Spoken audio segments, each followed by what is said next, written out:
Olá, minha gente! Deus nos abençoe. Que alegria estarmos de volta.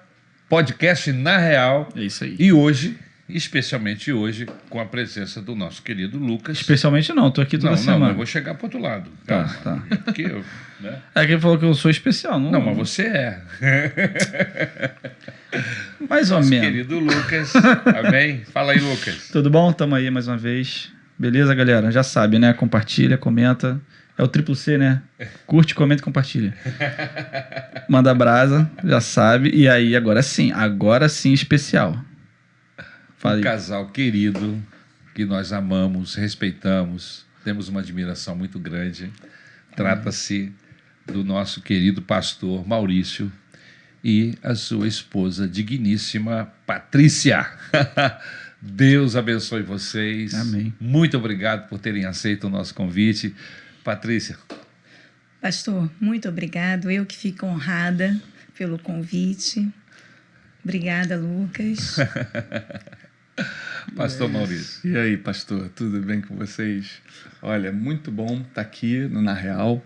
A gente se sente assim muito honrado, muito feliz em poder compartilhar um pouquinho daquilo que Deus fez na nossa vida, né? Então, é um prazer.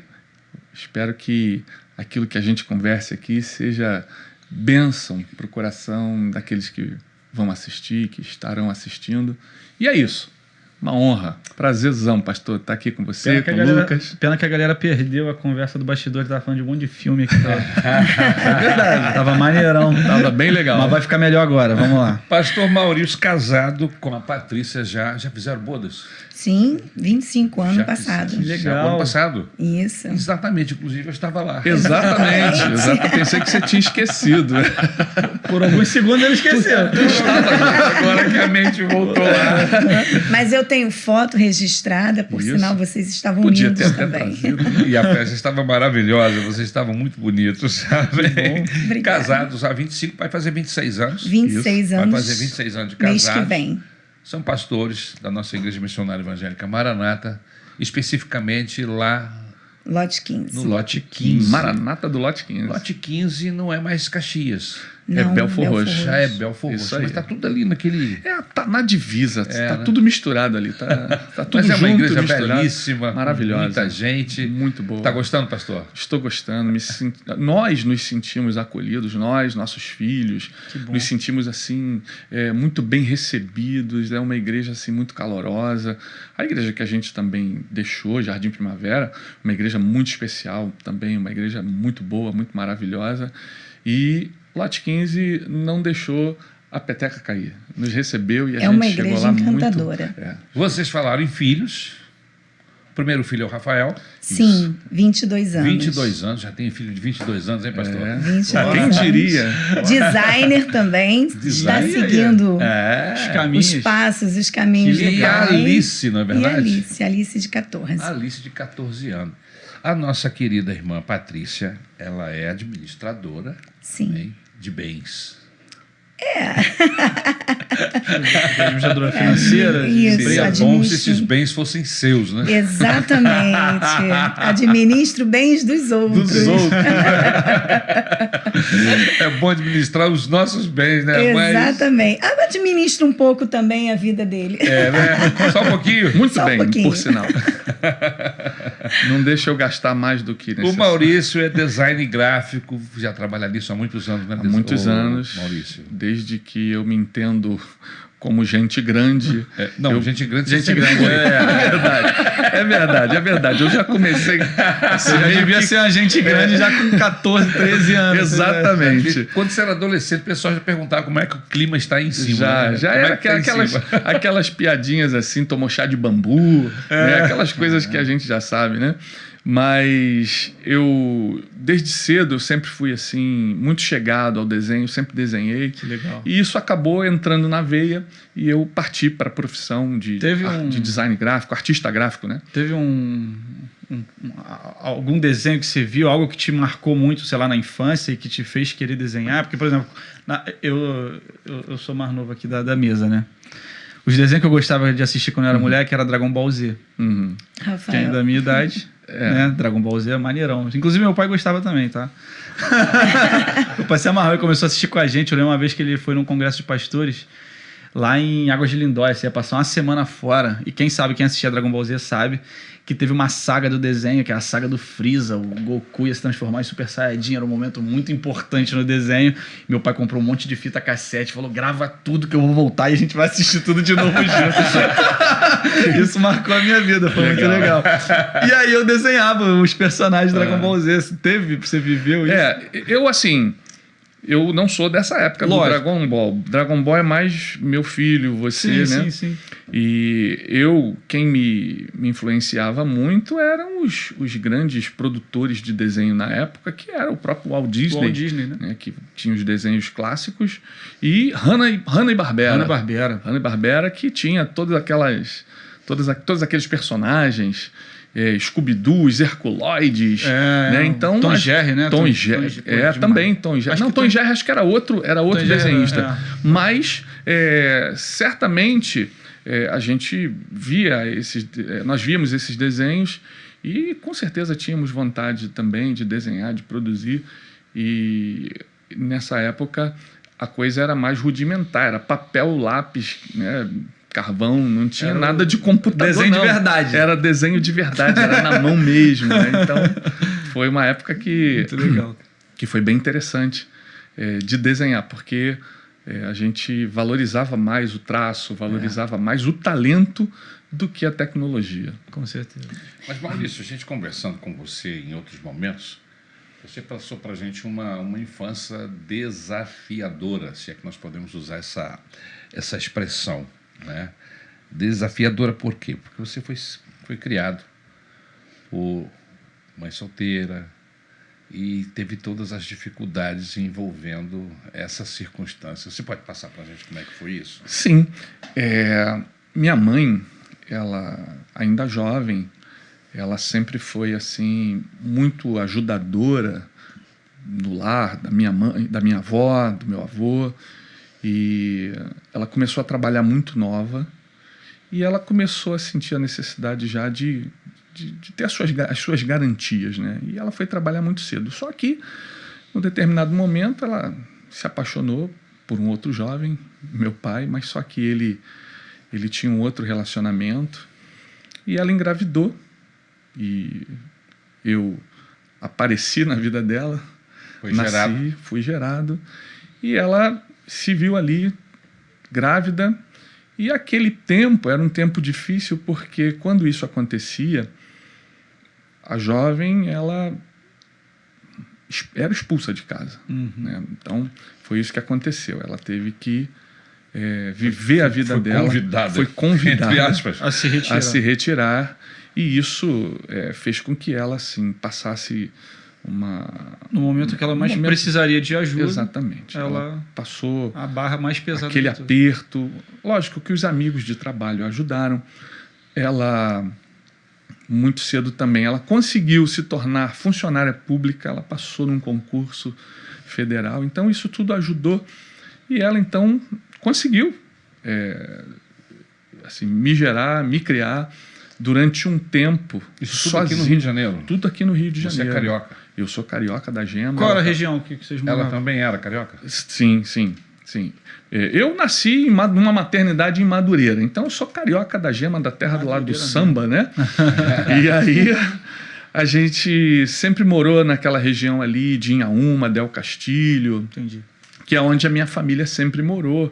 Tem lá a casa, o terreno, até hoje, que minha avó, junto com meu avô, adquiriram e passaram para os filhos. Famoso terreno, né? Exatamente. Famoso terreno. Toda família tem um terreno para brigar depois. Né? E a gente...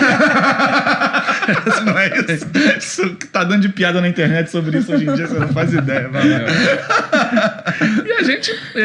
eu lembro de mim, novinho, com ela, indo trabalhar. Ela me deixava em creche, e depois eu maiorzinho, eu lembro, indo para o jardim da infância, umas lembranças assim, uns flashes de lembrança. Você já tinha 1,70 m. Mas você ia muito no pro jardim quartel também. 1,74 m. Isso. Não era tão alto. A Patrícia lembrou bem que eu ia ela trabalhava no Ministério do Exército, ela era funcionária do Ministério da Guerra, naquela época, Ministério da Guerra. E ela trabalhava no HCE e ela me levava para o HCE. Então, eu sobrei das Forças Armadas, eu acho que porque eu já tinha dado meu serviço militar. Já no decorrer da infância e adolescência. Eu lembro de mim almoçando no rancho, junto com os soldados, cabos e sargentos, né? Todo mundo já sabia seu nome. Já sabia, eu andava nas viaturas junto com... Será que te conheceram quando você foi lá fazer enlistamento? Você falou, cara aqui é aquele cara, aquele molequinho. Aquele garoto. Já prestou serviço. Já foi. Pode ir embora. Já tá com hora extra. Mas, aqui. Lucas, eu tenho uma história bem cômica dessa época do quartel do Maurício, viu? Ah, é? Eu lembro, ele sabe melhor do que eu, mas é a história que o general lá queria colocar você no colégio interno. Como foi isso? Eu sempre dei, não parece hoje, mas eu sempre dei muito trabalho. Quando criança, eu era, como a turma diz, virado no samurai. Alice tem então a quem puxar. Minha né? filha, ela pegou essa veia minha aí lá do passado, né, e aplicou na infância artista, dela. Um artista. Um artista é muito criativo. Era muita reclamação era muita reclamação na cabeça da minha mãe. E uma vez eu já estava assim recebendo reclamação. A minha mãe já estava no limite. Estava no limite. A professora passando mal. A professora. A professora tinha perdido o marido. A gente morava num apartamento em Del Castilho, ali no IAPI, né? A gente morava ali e tinha uma família vizinha a nós que tinha 2 filhas gêmeas que estudavam na minha sala. E as gêmeas eram as X9s da minha mãe. Passavam tudo. Mesmo? Delatava tudo. Né? E eu tomava couro. A professora já estava passando mal. A professora estava com problema no casamento. Tinha perdido o filho. É isso. E eu deixava a professora maluca. E uma vez eu cheguei no quartel e eu entrei na sala do coronel. Não foi do general, eu entrei na sala do coronel. E o coronel perguntou, e aí? Me chamavam de Mauricinho. Mauricinho, como é que tá? Aí a minha mãe já se antecipava. Coronel, não tá nada bem. Muita reclamação na escola, tá aprontando todas.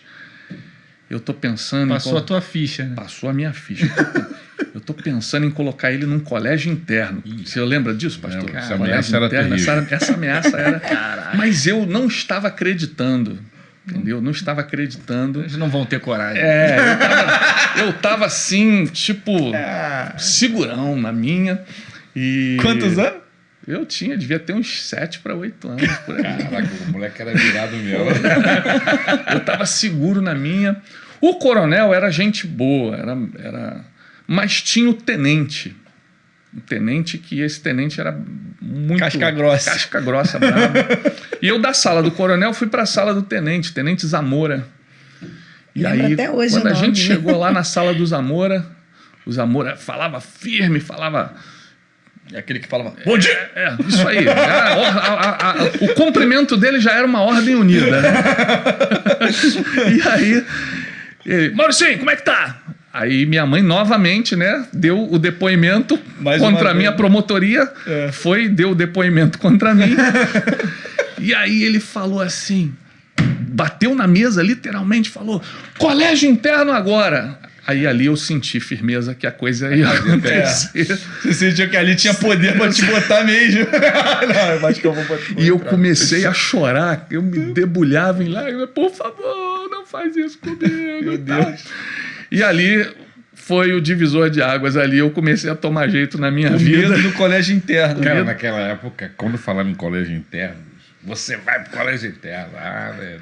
Caraca. Era o terror. É tipo um filme de terror, né? Terror da molecada. E era mesmo. Não era uma lenda, era o terror mesmo. O colégio interno era uma coisa assim, meio de freiras, né? E a gente... Não, só de você se ausentar da sua família, dos seus amigos, entendeu? Já é ruim Era pra tipo caramba. Ficar preso lá, cara. Você não sai de lá. Acho que sai de um tempo. No caso das meninas era um tempo em convento, tempo. né? Caraca, de é um bagulho meio noviço, filme de terror mesmo. E Aí- no caso dos meninos, devia ser lá no meio dos gente padres, ficava dos com monges. medo. Não, ninguém tá te aguentando. Tu chega no lugar, o lugar é tudo cinza, a cor muda, né? A paleta de cor do ambiente muda. Tu chega, caraca, Tenebroso. é tudo cinza. A paleta Tá tenebrosa, né? levando? Não é possível. Parece que tá chegando na União Soviética, né? Vem cá, mano, mas havia um processo religioso.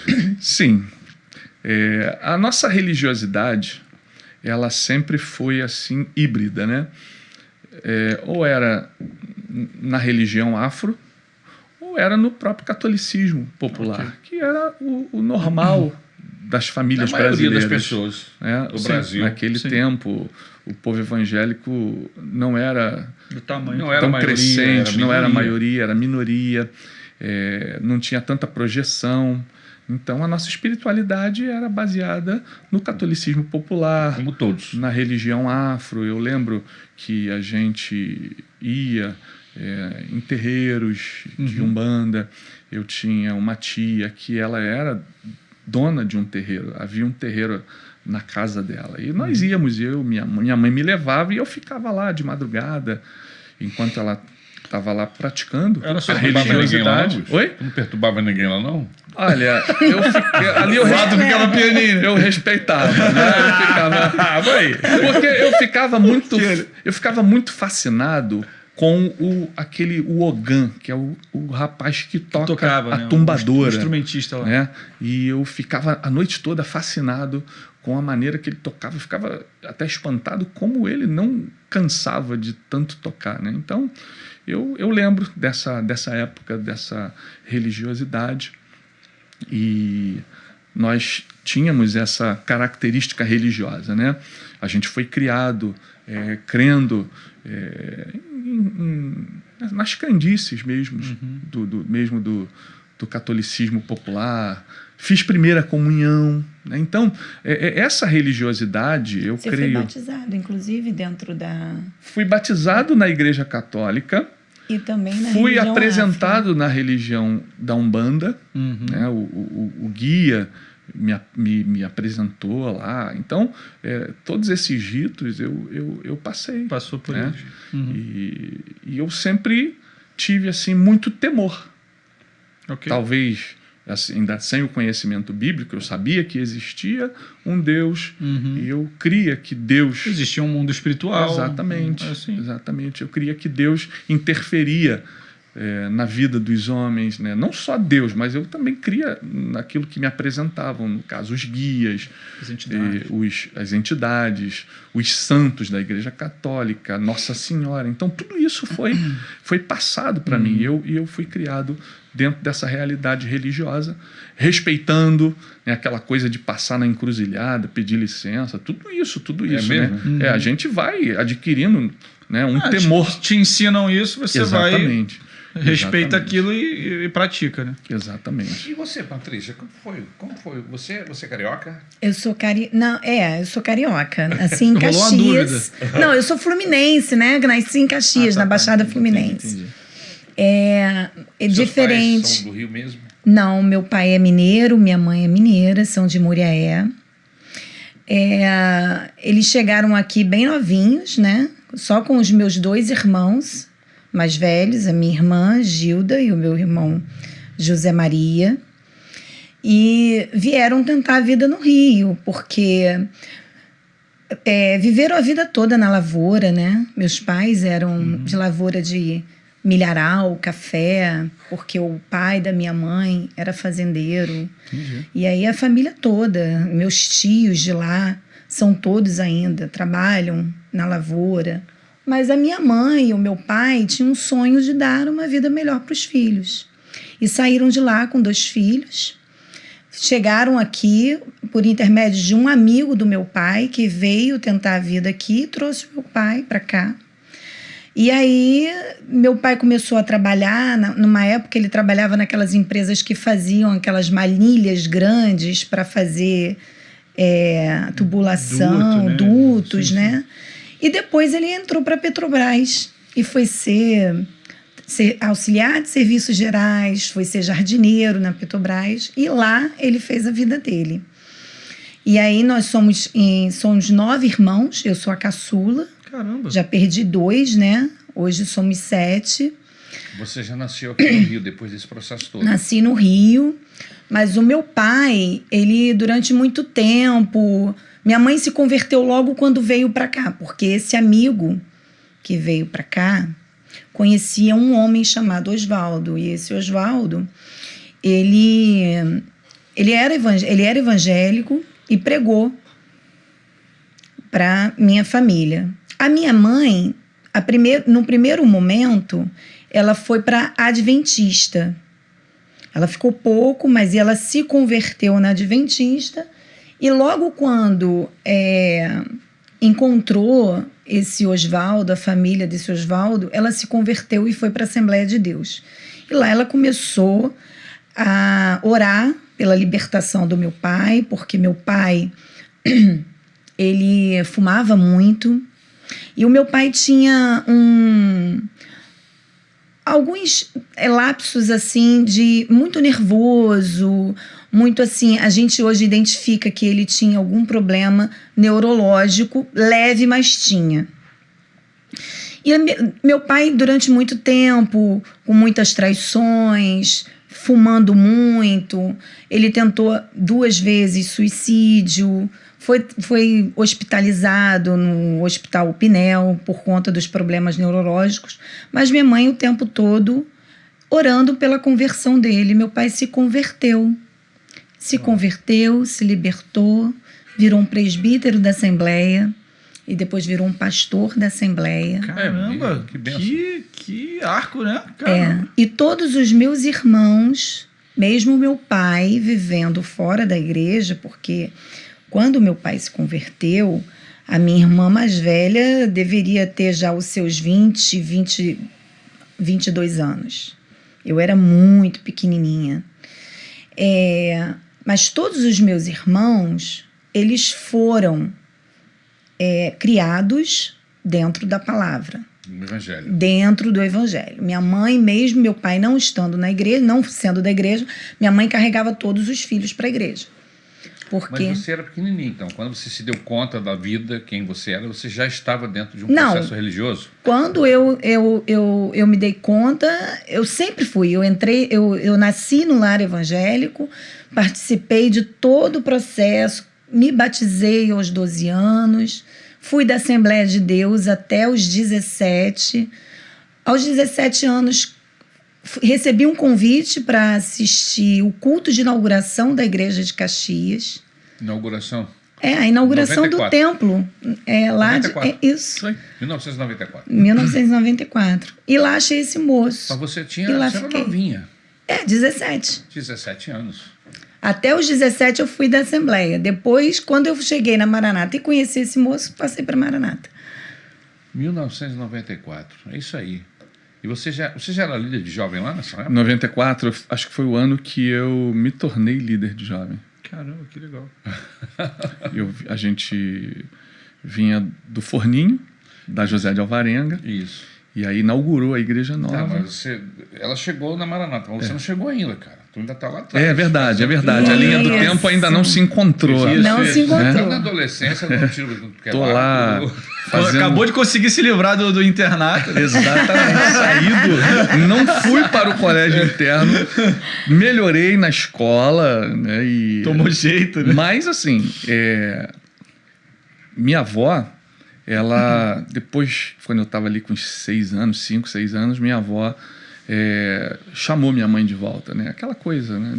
Bateu a saudade, deve ter havido uma reflexão por parte da minha avó e minha avó chamou a gente de volta, minha mãe voltou, nós passamos a morar no mesmo terreno, numa casinha pequenininha, mas no mesmo terreno. Reconciliados, né? Isso, Mas reconciliados. havia alguma ação de Deus nesse processo da sua avó? Não. Assim, eu acredito que sim, mas não exatamente por uma influência Sei, evangélica. No coração dela. Exatamente. Entendeu Foi algo... que fez errado e Isso, chamou de volta a mãe, a filha. E com isso a minha mãe ficou mais tranquila, não precisava mais me levar para trabalhar junto com ela, me deixar numa creche, me deixar num lugar, ou no quartel, porque não tinha com quem me deixar.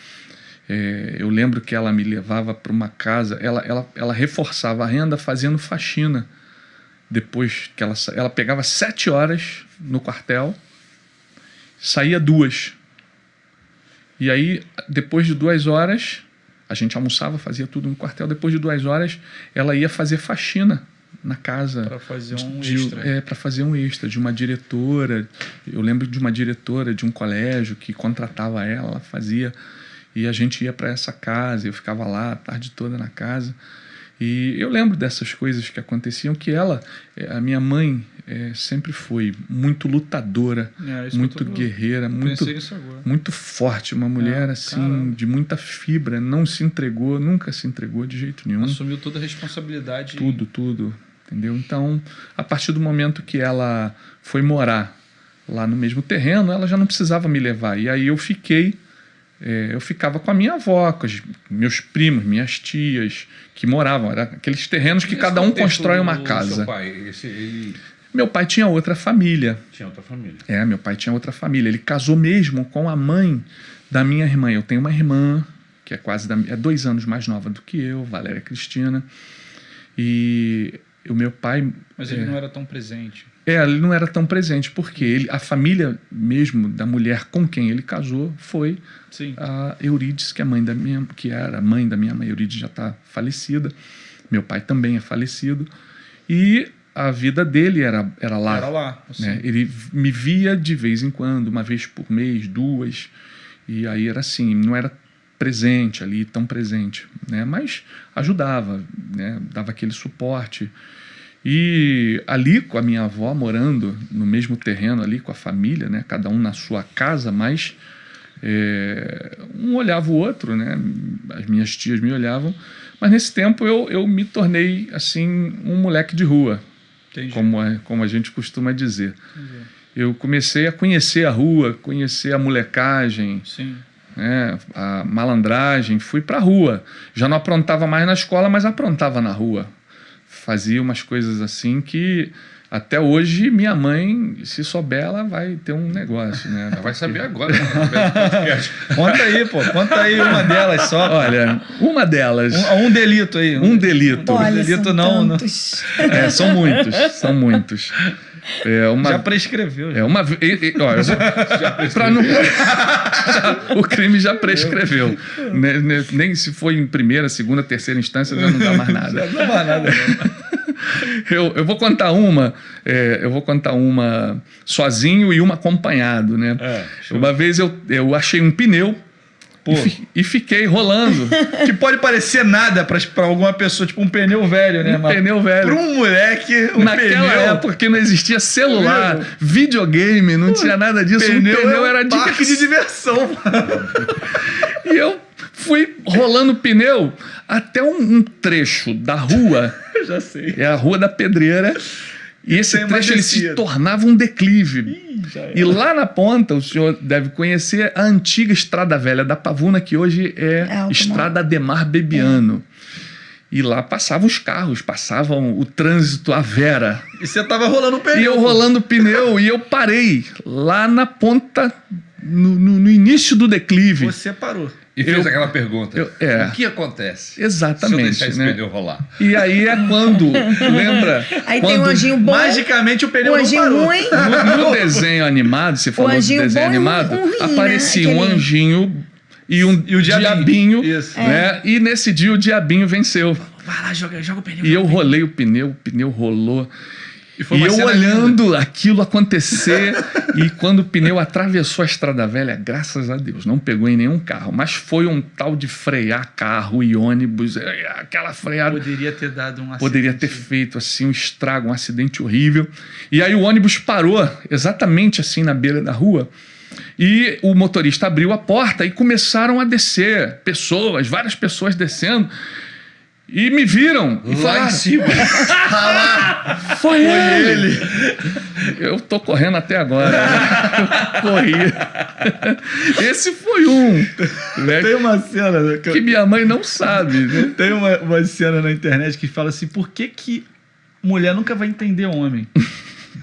Aí tem uma cena Essa eu de uns fiquei caras já curiosa. grandes, os caras grandes já, adulto, vida feita. Os caras, tipo, num descampadão, aí uma pedra, o cara tá lá no alto, ele pega uma pedra e taca a pedra. Aí os caras ficam tudo olhando. Quando a pedra explode lá embaixo, todos os homens comemora, como se tivesse sido gol do time deles. Não tem explicação, é uma coisa idiota.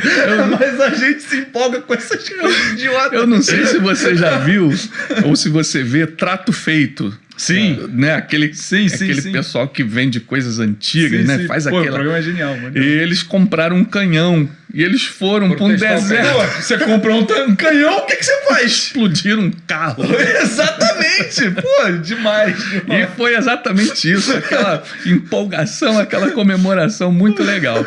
E o outro Aí cara- a A outra foi que na rua onde a gente morava existia a pedreira. A famosa pedreira de Inhaúma. Beleza. E a pedreira de Inhaúma explodia e fazia uma poeirada lá Era quando... autona aquilo lá. Né? Era, quando o vento estava para a direção das casas, aquela poeira enchia a nossa casa. A gente nunca processou a pedreira, nunca reclamou, a gente lidava com aquela situação Caramba, com maior naturalidade. Ah, hoje é o dia que o vento tá para cá e sujou a casa toda, vamos limpar e vida que segue. Caraca, que DVD. Aqui, pô, parece aquelas cenas daqueles filmes americanos que a molecada fica se tacando de cima da pedreira pra cair num lago. Ah lá, não parece isso. Isso é de chuva, né? O quê? Essa quantidade de água aí. Essa é a foto da pedreira de Inhaúma, né? É, eu botei pedreira de Inhaúma. Essa parte deve ser lá em cima, no topo Deve dela, ser.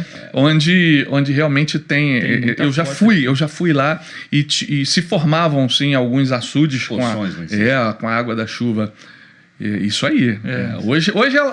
Hoje já não existe mais a montanha porque ela foi praticamente toda. Ela não tem mais aquela forma de montanha. Mas quando tinha, eu e uma turma de amigos, a molecada, subimos a pedreira.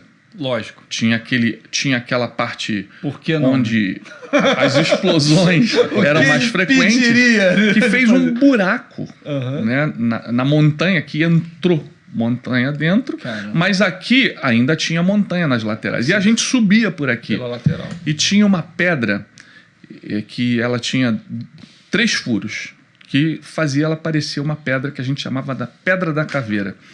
Maneiro. E a gente falou, Excelente nome para um grupo de garotos. vamos na Pedra da Caveira. Maravilhoso, cara. E subimos o morro. Subimos. Parece que você tá contando os Goonies pra mim. Vai, continua. E na continua. subida da Pedra da Caveira, nós achamos uma caixa de dinamite. Meu Deus do céu! Esqueceram lá uma caixa. Porque Eles explodiam as coisas lá. eles explodiam, para não ficar descendo e subindo com a Já caixa, deixavam lá. eles já deixavam lá escondido, no esconderijo, mas eles não contavam com a nossa astúcia. Maravilhoso. E aí? E nós simplesmente pegamos 5 bananas. Meu Deus. Pô, vamos testar. Exatamente isso Por que não? que nos ocorreu. Não, mas que tinha, não? Tinha pavio tudo? Não tinha. Era só a banana de dinamite. Tá, que você Né? tem Era que- uma massa amarela que a gente via assim, os resíduos de pólvora, Aham. tipo umas pedrinhas de pólvora, uns negócios assim. Que foi a primeira e última vez que eu vi uma banana de dinamite na mão. E a gente, vamos levar. E levamos 5 bananas de dinamite, descemos. E lá embaixo, no final da pedreira, onde já começava a rua e as casas, havia uns montes de terra. Esses montes de terra que eram os montes de pó de pedra. O pó de pedra ia e formava esses Formava montes. esse montão, E a gente, então, pegou jornal, um dos nossos amigos. Jornal é sempre o utensílio pra embalar o que tá tinha. errado. O que mais tinha era jornal naquela época. Né? Jornal velho. Jornal velho era pra tudo. Exato. Era pra botar no galinheiro, na casa do cachorro, né? Era pra secar chão, tudo. exato. Era o jornal. E aí o Zé Carlos pegou o fósforo na casa dele, porque a casa dele era a primeira no percurso. Então vocês estavam fabricando um pavio, pô. Não, a gente pegou o jornal, Hum. fósforo, porque a gente achou que a gente vai colocar fogo e esse negócio vai explodir. Naturalmente. E nós embrulhamos as bananas de dinamite, botamos no... Vocês não pensaram assim, vamos explodir uma, vamos explodir Não, 5. as 5. Que é explodir Foram as assim. 5. Caramba. E nós então fizemos assim, tipo uma casinha para o vento não apagar. E aí colocamos fogo e Engenheiros. pernas para que te quero. Engenheiros. Corremos e ficamos aguardando a explosão. Até hoje Sem tá a aguardando. ideia de que 5 bananas de dinamite tinha um raio de ação de destruir quase um quarteirão. A gente não tinha essa ideia. Se explodisse, vocês tinham morrido. A gente tinha morrido. Pô, Não, tinha No mínimo, as pedras iam voar bonito na direção matar dele. da No mínimo. vizinhança toda, né? A onda de choque é jogar longe. E aí... Não, é porque ele está acostumado a ver em desenho animado, aquele pavio. Que Isso. você vai lá mas não é bem assim que a coisa funciona. Nós não é. É por eletricidade, né? Eletricidade, né? A gente liga na eletricidade. Eu não sei como É, lá, ele coloca o espeta, né? detonador e a coisa acontece. E o negócio não explodia, a gente, vamos lá ver. E aí fomos lá e só vimos que aquela massa amarela explosiva, né, ficava assim fazendo umas faíscas, que eram os pedaços de pólvora que ficava fazendo aquele né? E a gente não vai explodir não, né? E deixamos para lá, graças a Deus não explodiu. E eu tô aqui até hoje, né? Porque Caramba. se explodisse, a gente... Não, mas tiveram coragem, né? Porque vamos lá ver o que deu. O que aconteceu. Eu jamais iria lá ver o que aconteceu, né? Tá maluco tu voltar lá. O próprio explodiu, efeito- mas pode explodir. Aquele efeito do desenho animado, que o negócio não explodia, o cara ia lá pra ver. Quando ele chegava pra ver, que bom explodia, Exato, né? o coiote. Os coiotes. Não aconteceu. Graças a Deus, Deus tinha um plano na minha vida. Caramba. E eu já fui ali um dos primeiros livramentos, né? Então essa Isso você era que moleque adolescente? molequinho, já tava com uns 8, 9 anos. Já. 8, 9? Que isso? Era uma criancinha. Isso. Pré. Que Já isso? explodindo Dinamite com 8 anos. Porque eu cheguei na casa da minha avó com 6 para 7, né? Então comecei a andar com a Deus, molecada. Samuel vai fazer 5. Ele tá há 3 anos de explodir uma dinamite. Não é Ô, possível. Lucas, isso me lembra, assim, o fruto não cai longe da árvore, né? Isso me lembra algumas atitudes da minha filha. E assim, porque eu era sapequinha, mas não nesse naipe, né? Dinamite é uma coisa Nunca, nunca nem vi uma dinamite. Eu né? era hard. Mas Coloca em um outro patamar. Alice, outro dia, ele leva a Alice para a escola e a Alice, outro dia, tava... Eles oram juntos no caminho. Aí ele falou, Alice, ora, hoje é seu dia de orar. Aí a oração dela era, Pai querido, me abençoa para que eu hoje não me envolva numa confusão. Como é que foi a oração? Para que eu não me envolva em nenhuma confusão na escola. Aí Alice, o que Deus sabe que eu não estou sabendo? E ela falou, não, pai, Quase não me deixa cometer aquele crime. Foi tão espontânea a oração dela. ela mandou assim, esqueceu que eu não estava ali. permita que eu me envolva em nenhuma confusão. Eu falei, meu Deus, então... agora eu entendo muita coisa, entendeu? Eu entendo muita coisa. Seus filhos sabem dessas histórias todas? Algumas. Né? Cara, você sabe que eu nunca contei isso, porque eu ficava com medo? Eu aprontava geral também. Também, né? É bandido já desde pequenininho, né? Então, mas eu ficava assim, não vou falar nada não, porque vai que os moleques resolvem Se fazer inspira, igual. né? Se inspira. Se meu Agora, pai depois fez- que eles estão adultos, eu até conto, entendeu? Se meu pai fez, por que não, né? Pois é, vai que eles entram nessa vibe, né? Eu nunca explodi dinamite, mas... Mas vem cá. O encontro com Jesus acontece quando? Então, nessa pegada, eu passei a aprontar muito, fazer muita molecagem, e saía, além de jogar futebol, ia pra baile, ia pra um monte de coisa, aqueles baile funk, baile que não era igual o funk de hoje, mas já existia, né? Aqueles charmes. Baile charme. Exatamente. E conhecia, né? Conhecia a vida da noite já aos 13 para 14 anos, já estava assim, dando meus pinotes. E na rua onde a gente morava, tinham poucas, mas tinha uma família de crentes, os Bíblias, que a gente chamava carinhosamente os Bíblias, Os porque Bíblias. era o pessoal que andava com a Bíblia na mão. Aquele bibliazinho embaixo do sovaco assim, pá. Um dos filhos era meu amigo. Ele brincava na rua com a gente de bola, mas ele era crente, ele era Bíblia. E eu me tornei muito amigo dele. E a partir dessa amizade ele começou a me chamar para a igreja. Legal. E a família dele começou a me levar para a igreja sem a minha mãe saber. Caramba. E eu ia, né? Porque a igreja é um programa cedo, não termina à tarde. Então... você podia estar jogando futebol Exatamente. na rua do lado. Então... E aquilo começou a me chamar a atenção, a marcar meu coração. Deus, na verdade, começou a falar comigo. Aquela religiosidade, aquele temor que nasceu, né, com aquela religiosidade da família, naquele momento começa a despontar para algo bíblico, para uma experiência de conhecimento Deus vai bíblico. começar a te canalizar Isso. para a verdade. Isso. E aí eu comecei a me envolver com a igreja evangélica pentecostal. Comecei a conhecer as canções, as músicas. Comecei a conhecer os círculos de oração, as profecias. Eles iam me explicando. Isso é Deus usando uma pessoa em profecia. Essa palavra profética foi dada para esse irmão. E eles começaram a me explicar. E eu comecei a me envolver com o evangelho. Isso no intervalo de quanto tempo, assim, mais ou menos? Do dia que você foi lá a primeira vez até... Eu fui caminhando assim... Estou falando assim de forma escondida, vamos dizer assim, né?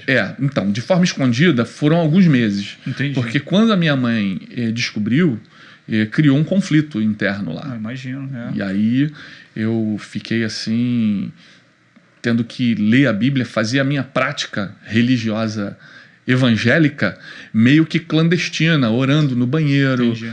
lendo a Bíblia. Mas era proibido? Você se sentia, vamos dizer assim, ameaçado se contasse? Enfim. Eu nunca te criei nessa religião. A nossa religião não é essa. Era um confronto de ideias. Sim. Não tinha agressão, nada. Nem agressão verbal. Mas era um confronto de ideias. Aquela sensação de, estou fazendo alguma coisa errada. E naquele tempo, para uma família muito católica ou de uma outra vertente religiosa aceitar a religião evangélica, né, uma conversão, Muito complicado. era complicado. A gente sabe que tem assim, testemunhos até de meninas cujos pais já falaram: eu preferia que você tivesse se tornado uma prostituta do que se converter à religião dos crentes. Né? Eu já ouvi testemunhos dessa natureza. Né? Então era mais ou menos nessa pegada. Mas eu fui levando, fui insistindo, porque eu estava gostando, eu conhecia a juventude, a mocidade, e eu passei a fazer amizades diferentes das amizades que eu tinha daquela molecada que só me levava para coisa errada. E aí eu comecei a gostar daquelas amizades. Pessoal que andava com violão, aprendendo música, cantando, faziam passeios. E assim eu comecei a me encantar com aquilo. Uma coisa mais light. Assim, uma coisa assim que... Não era tão doideira. Não era tão doideira. Era mais tranquilo. E num determinado... assim, os Fala, desafios mais...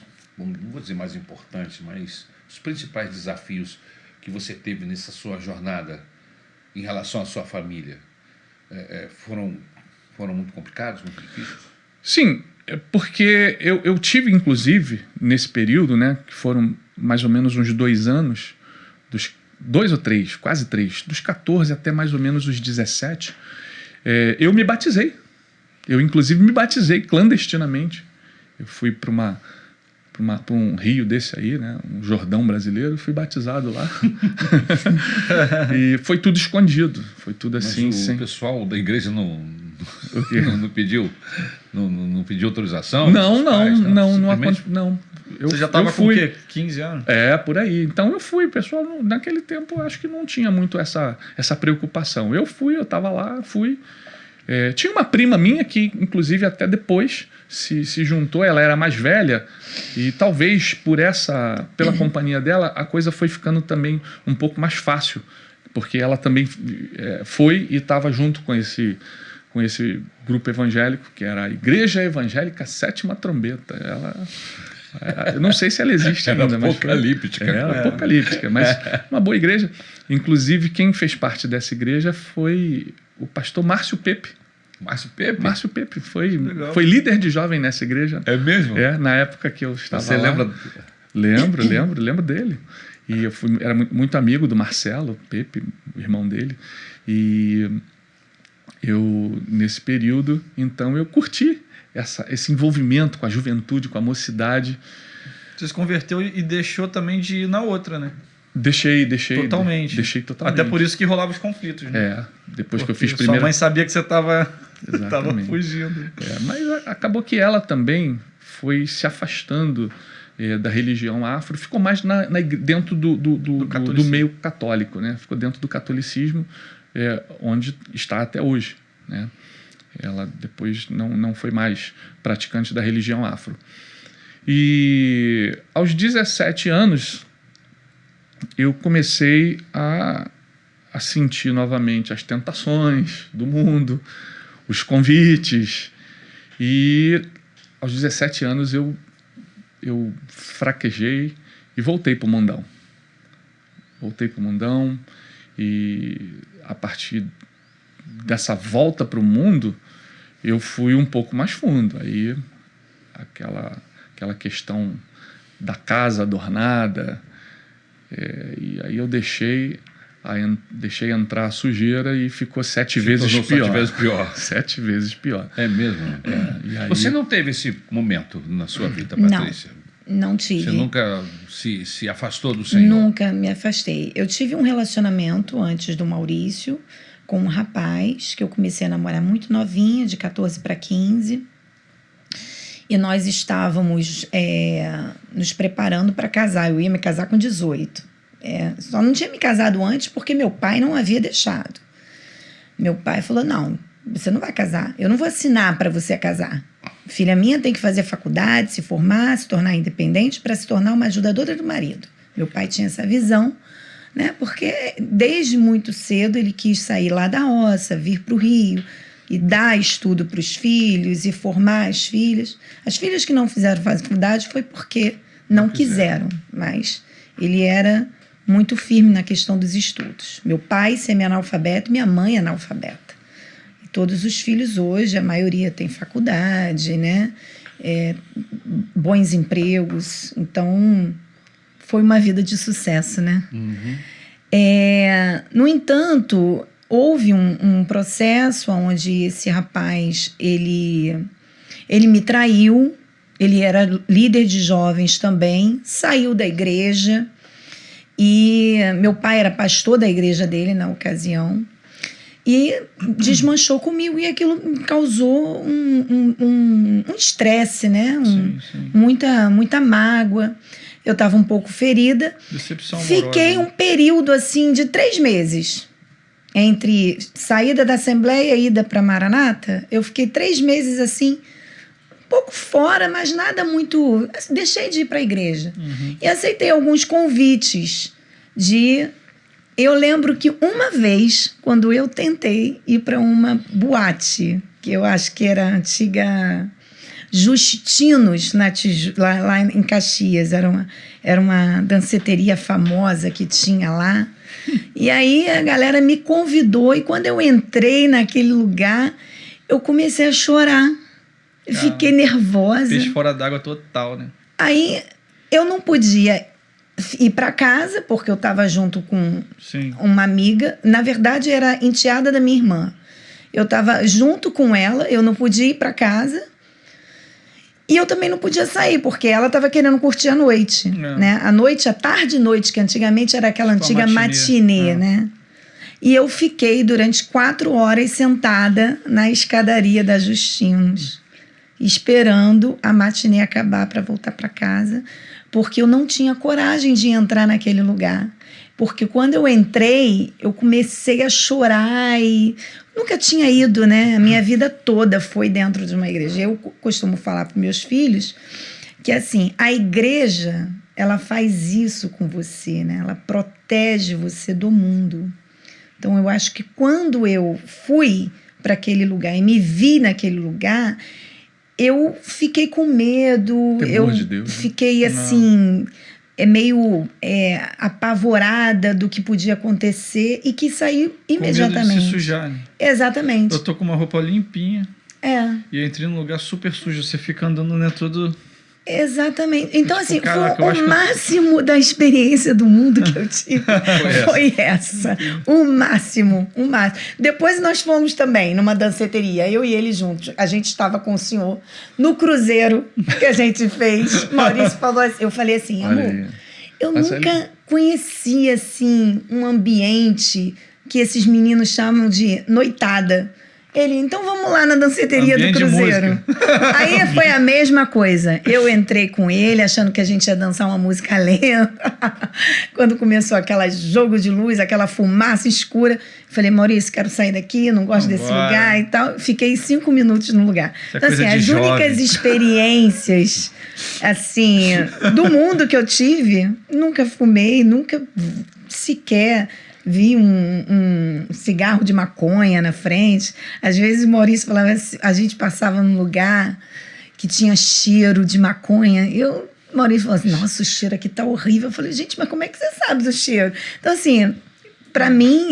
Você não identificava não nem o Era só um identificava cheiro nem ruim, o- você não sabia de onde era. Né? Exatamente, nem o que era. exatamente. Aquela marofa horrorosa.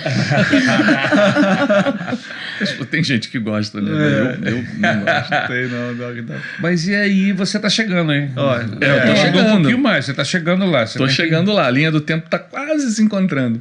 E nesse período aí que eu Se afastou. me afastei, aí eu comecei a me envolver com coisas assim um pouco mais pesadas, mas não me envolvi com droga, porque apesar da minha família não ser evangélica lá, minha avó, meu avô, minha mãe, meus tios, eles assim tinham aquela coisa de beber muito, de fumar, todo mundo, a maioria fumava, bebia, né? Os casamentos assim não duravam, praticamente todo mundo Separou em algum separado, momento. né? Então essa desestrutura era meio constante, era meio frequente, mas era uma família. A gente, Sim. do nosso jeito, a gente se amava, se cuidava, Se preservava ali. mas desse jeito. tinha conflitos, tanto que haviam pessoas na minha família que foram alcoólatras. Eu tive um primo que ele morreu de cirrose aos 56 anos, Caramba. de tanto que ele bebia, né? Então, era uma prática. Então, eu apesar dessa facilidade, Ambiente favorável. né, de beber, de fumar, eu nunca gostei muito. Tanto que eu não peguei vício de fumar, não peguei vício de beber, mas nesse período eu comecei a beber. E a única coisa que realmente Deus me preservou foi do uso de droga. Porque a minha mãe sempre foi categórica. Se eu souber que você está usando droga, eu te arrebento. Né? Curte e grossa, direto. Era aquela fala de mãe que a gente sabe. Assim, com muito amor, com muito carinho, né? Ela falava, eu te arrebento. Tu quer se matar, eu te mato primeiro. E aquela Se coisa matar, eu vou também, te- né? eu vou- Mas todo mundo faz, você não é todo mundo. Né? Aquelas falas típicas de Se mãe. jogar da ponte. Esse argumento é muito fraco, mas toda mãe usa, né? Se Ele se é- jogar da ponte, você vai se jogar também. Aí É tu o fica- maior clichê que existe. Esse argumento é fraquíssimo, mas toda mãe usa. É. Eu vou falar pro meu filho em algum momento. Só pra poder passar Só pra frente. isso, só para ele não ficar imune. Exato. Exato. Incólume. E aí eu partia para as noitadas, às vezes saía sábado, só voltava domingo, ia para essas praias, Grumari, Prainha, Praia da Macumba, e ficava lá com a turma. E a maconha passava o cigarro lá. de maconha, cheirinho da loló, Tudo. o pó, passava tudo. Passava direto. na minha mão, eu pegava aqui E entregava e já pro- entregava aqui, porque aquela voz ecoava no meu ouvido. Eu te arrebento. Eu te arrebento. Eu vou te arrebentar. E eu não usei droga. Assim, foi uma maneira de Deus me preservar de usar droga, de me viciar. Tá que nem a mãe do Cris. Né? A mãe do Cris. Tô me lembrando de outra. A mãe do Cris Todos odeiam o Cris, já viu? Se pegar vendendo droga, eu vou te dar um tapa tão forte, você vai parar em outra família. Aí mostra ela dando um tapa nele e apareceu na família. A imaginação japonês. dele era super. Meu Deus! Aquele programa é maravilhoso. Mas eu lembrei de um outro, que é um pastor, um testemunho do pastor. Ele morava na Praça Seca, aí ele falou, ele queria ir pra uma boate, alguma coisa, aí ele no culto, a mãe dele falou, se você sair, Deus vai te pegar lá. Já viu isso? Não, esse ainda não, quero ver. Deus vai te pegar lá, se você for, Deus vai te pegar lá. E aí ele foi pro baile. Tá, ele era novo, né? Foi pro baile, tava lá curtindo o baile. Lá para 5 da manhã, bate a polícia, bota todo mundo na parede para fazer revista e tal. E ele, meu Deus, o que eu tô fazendo aqui? Eu sou da igreja. Eu não sou daqui. Aí ele vê os policiais dando a geral na galera, ele olha pro lado, tem um policial quietinho, pá, ele chega assim, seu policial, eu não sou daqui. Aí ele, nem eu. Eu sou da igreja. Eu também. Poxa, minha mãe falou pra eu não vir pra cá, não sei o que e tal. Ele falou que o policial na mesma hora pegou o cacetete e deu nas minhas pernas e falou, você tá apanhando porque você não é daqui, não sei o que. Aí ele falou, e na minha cabeça só pensava, Deus vai te pegar lá. Deus vai te pegar. Minha mãe falou que Deus vai me pegar. O cara Tava o nome do policial ser Deus, né? O cara tomou um couro do policial. Esse vídeo tá viralizado na internet. Mas isso, Lucas, Que doideira. olha, esses clichês assim de mãe Sim. é pura verdade. É, total. Meu filho teve uma experiência, ele estudava no Senai. É no Senai, né, amor? Uhum.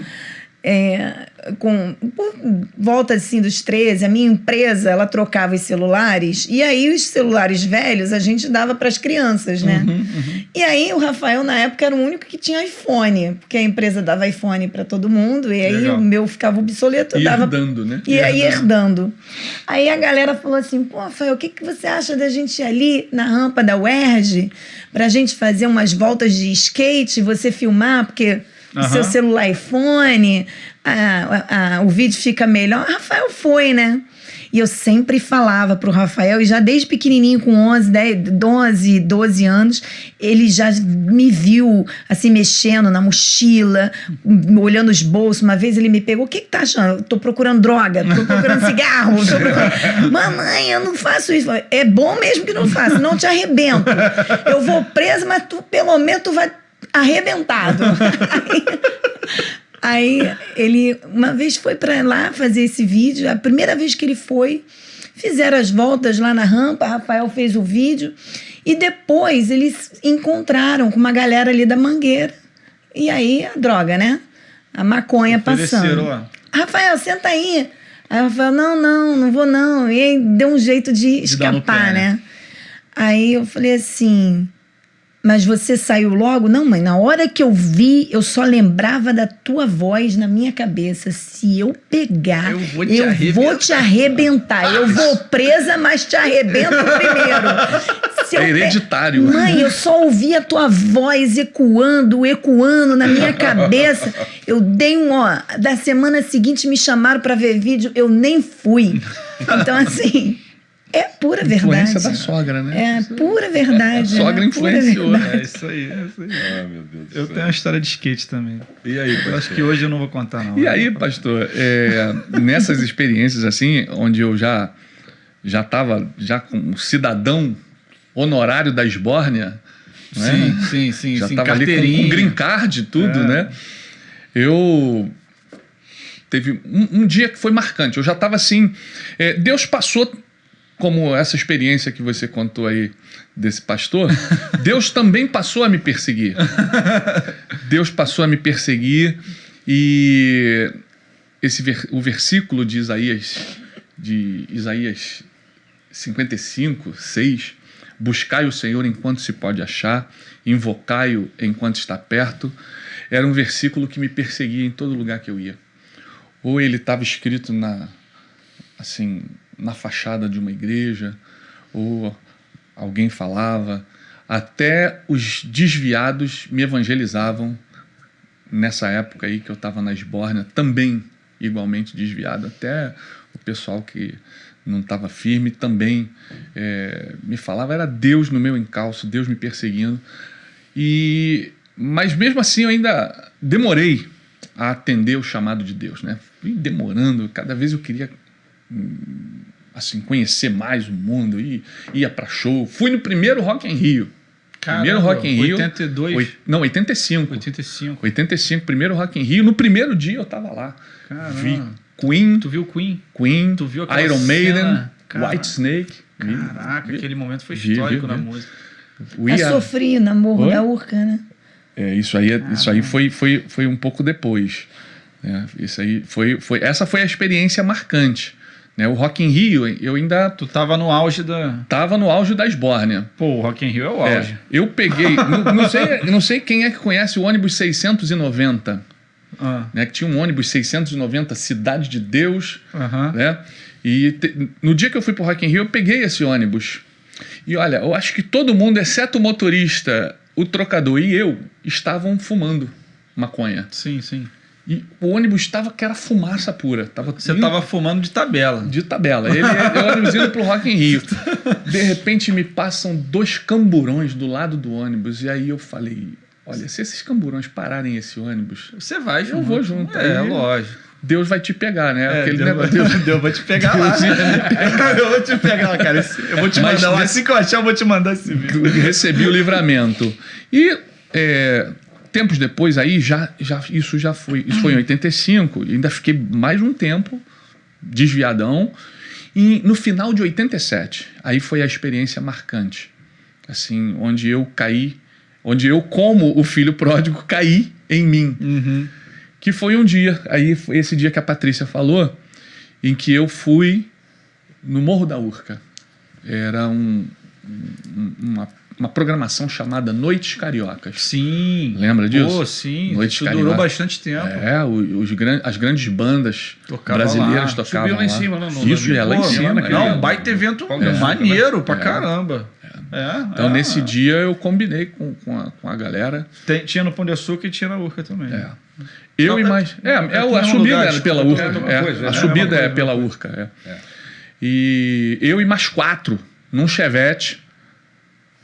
Vamos pro Morro da Urca. Hoje é Paralamas do Sucesso. Vamos ver e vamos que vamos. E aí, pegamos essa carona aí no Chevette e fomos. Eu estava no banco de trás, atrás do carona. Aí a gente está indo. Quando, de repente, no percurso, já chegando ali no aeroporto Santos Dumont, tem uma passarela, os pedestres vêm para pegar o ônibus do lado de cá, na direção da Zona Sul.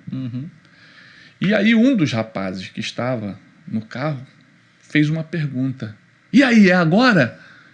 E aí o rapaz que estava na minha frente falou, é agora.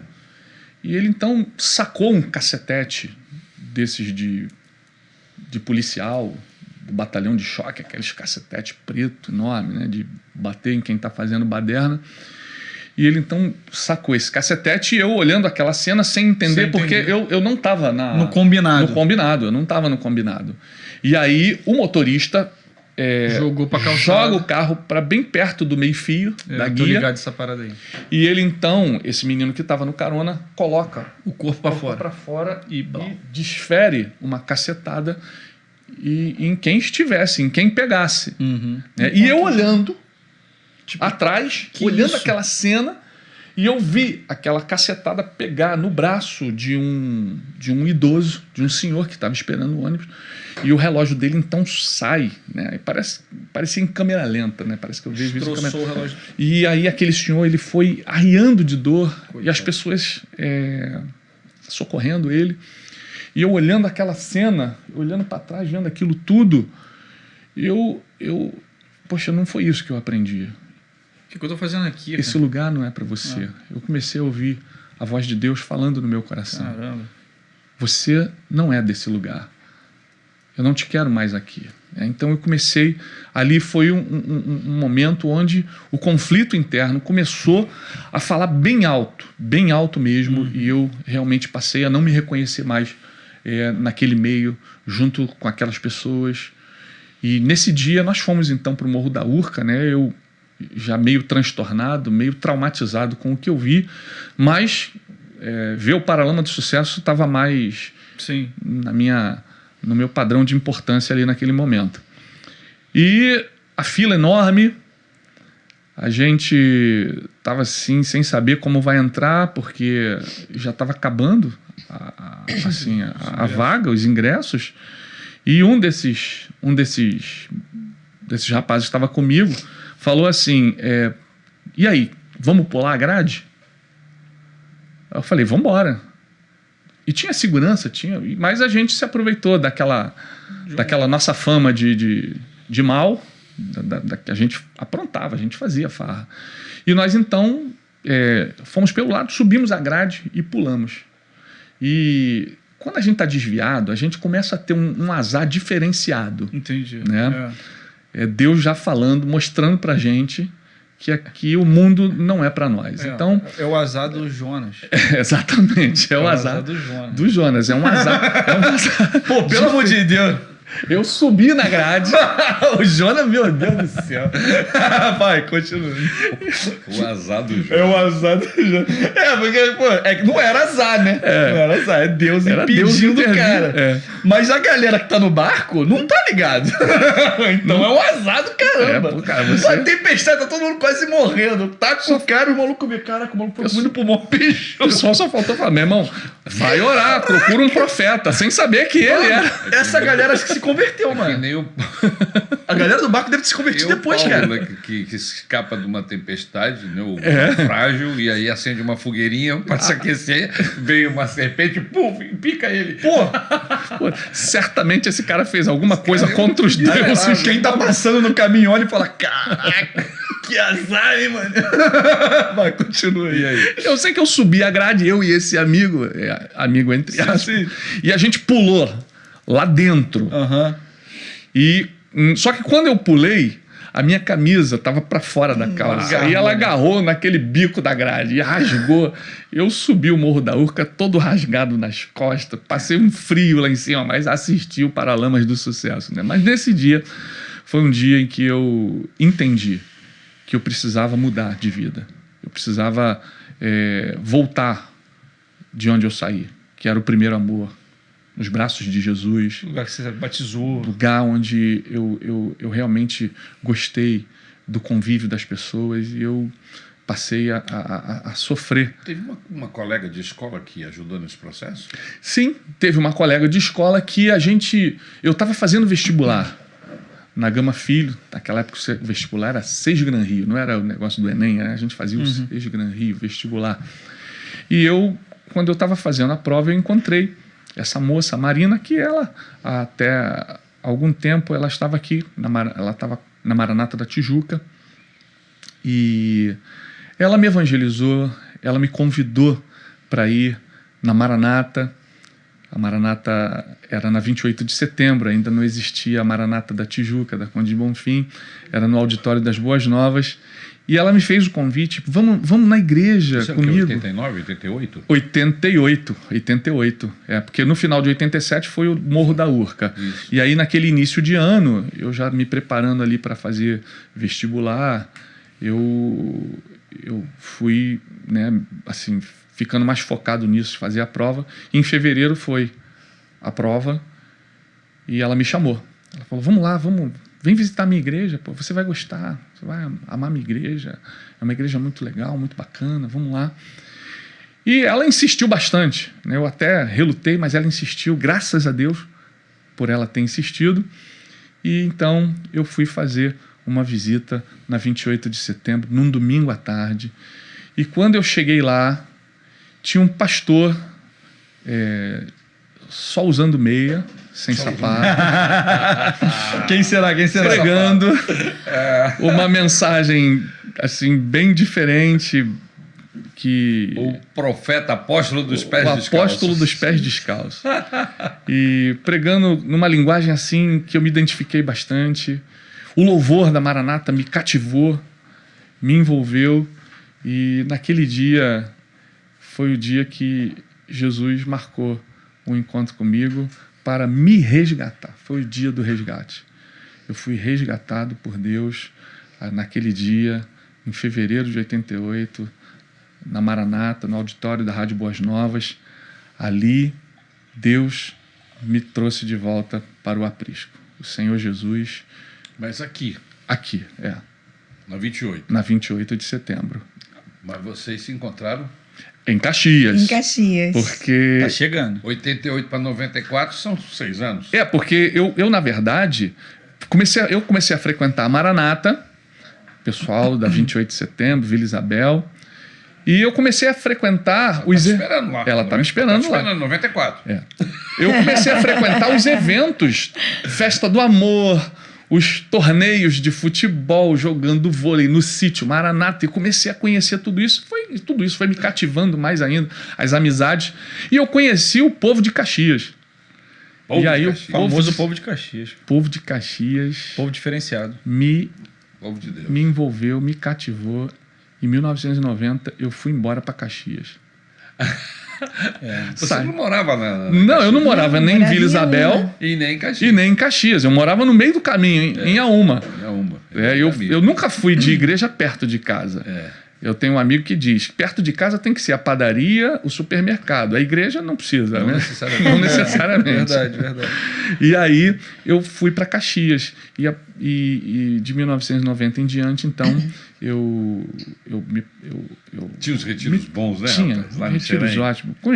Conheci ali os meus grandes amigos, Pastor Rômulo, né, que na época era o Rômulo, e aqueles diáconos maravilhosos, Pastor Cassiano, e eu comecei a conhecer aquela igreja assim que era envolvida no evangelismo assim de uma forma tão intensa. E eu ia para aqueles ar livres, carregava aquelas caixas, apaixonado por aquele trabalho, né? Então, de 1990 até 94 foi no Forninho que a gente viveu ali, trabalhando para Exatamente, Jesus, fazendo ar livre, tanto na Praça do Pacificador, quanto na José de Alvarenga, indo para os orfanatos, indo para os hospitais fazer evangelismo. Então, todo esse foi o trabalho que... Eu me lembro de você nos retiros. Sim, Porque eu só vim pastorear a igreja de Caxias mesmo em 99. Então, mas de 90 a 99, todo ano eu estava no retiro. Sim, a gente Lá conhecia. em Carnaval. A gente amava quando o senhor estava lá junto com a pastora Isabel, liderando os retiros. Você lembra daquele evento do Cad Singer?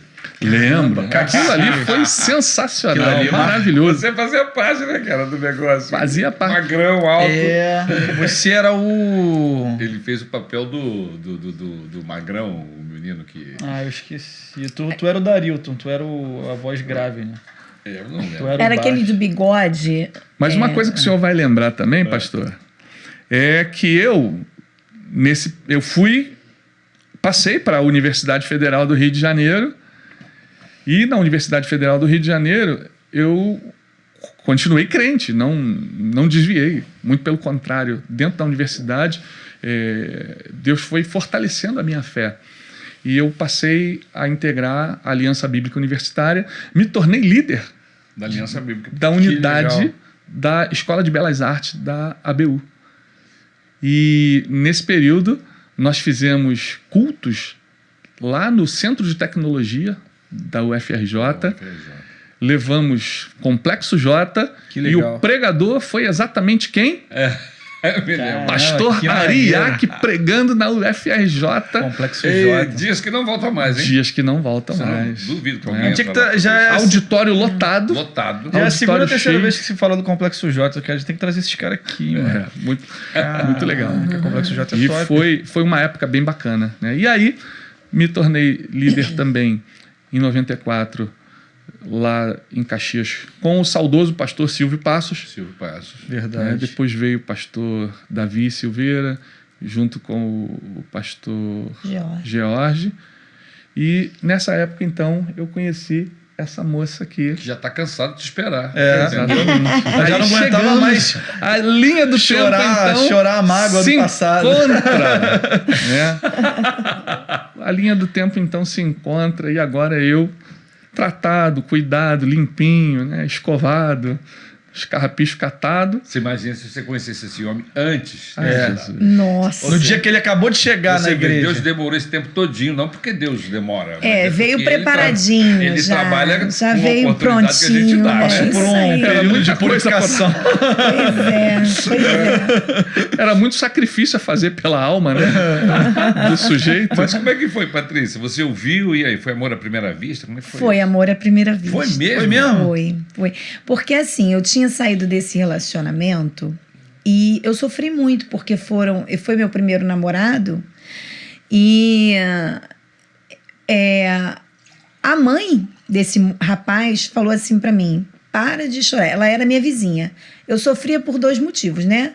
Mais de 3 anos, quase 3 anos de relacionamento, tudo comprado pra casar. Apaixonada e tal. Apaixonada, e da minha varanda eu via ele. Então toda vez que ele chegava com uma namorada, Que com uma chatice. menina que ficava na varanda, eu via ele namorando a menina e aquilo, né, me deixava muito Esmagando. triste. Exatamente. E eu chorava muito.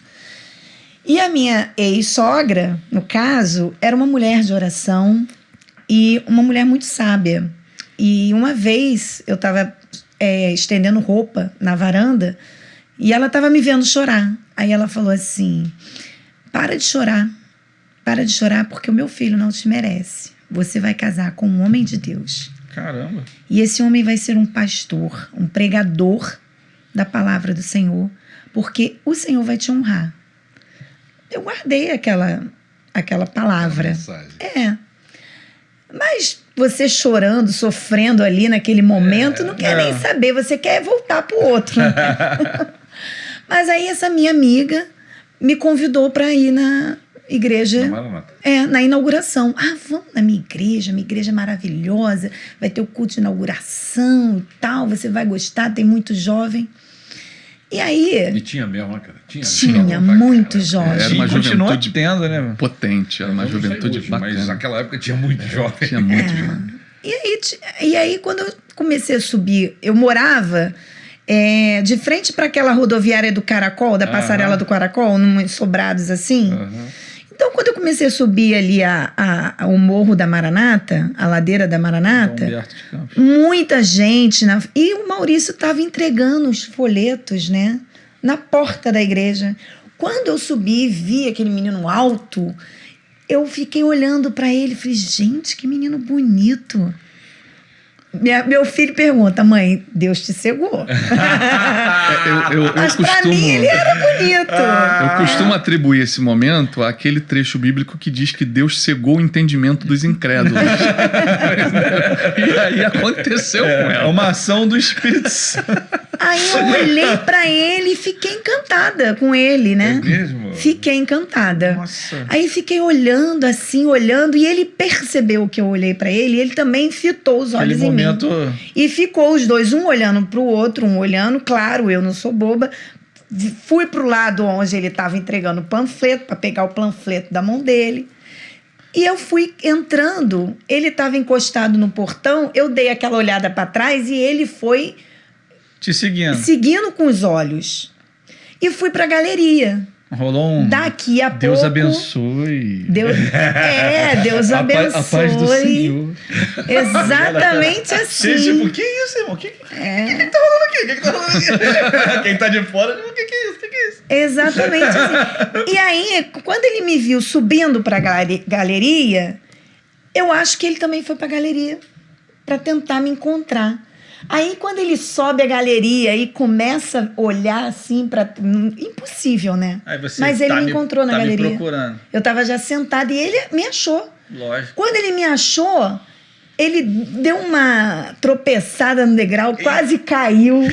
A juventude Aí a toda juventude rindo de mim. riu. Caramba. Edileuza. É mesmo? Edileuza, a Vanessa Cordeira, a galera na época, né? Lincoln, todo mundo rindo dele. Cara, E aí eu falei assim, se pronto. entregou todo.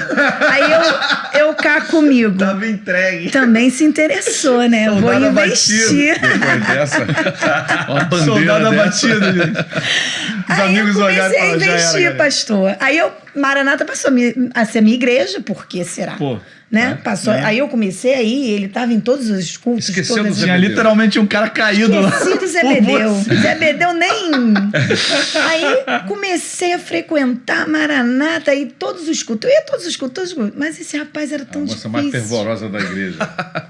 Esse rapaz era difícil demais, gente. É mesmo? Ele era duro assim? Era difícil. Aí teve a festa do amor. Eu fui. Aí ele foi também. Ele me convidou. Aí lá na festa do amor, o Lincoln já tinha percebido que eu tava afim dele. No tropeço. E aí o Lincoln O Lincoln, arrumou. a igreja toda. A igreja toda A já tinha galeria, pelo percebido. menos. Tava todo mundo 400 sacando. pessoas naquela galeria. A galera olhando, né? Aí o Lincoln Pastores, diáconos. arrumou um jeito de me apresentar para ele lá na festa do amor. Eu sei que naquele dia o Lincoln me apresentou para ele. Ele ia para um show. Qual é o show daquele grupo evangélico que você foi com o Ituba? White Cross. Do White Cross. Era Caramba, isso eu não sei qual é, metaleiros não. evangélicos. Metaleiros Vou até evangélicos. procurar, mano. Foi com o Mituba. É, Foi Mituba. Mituba. Filho Grande do diácono Mituba. Beto, Mituba, lá de sim, Caxias. O Mituba invadiu Esse o palco. apelido não é comum. O Mituba invadiu o palco nesse dia. Que coisa maravilhosa. E o segurança subiu pra pegar ele e ele ficou brincando de pega-pega. Caraca. E o vocalista no meio, o segurança e o Mituba correndo em volta do vocalista. Eu falei, meu Deus, que Deus do vergonha, não conheço.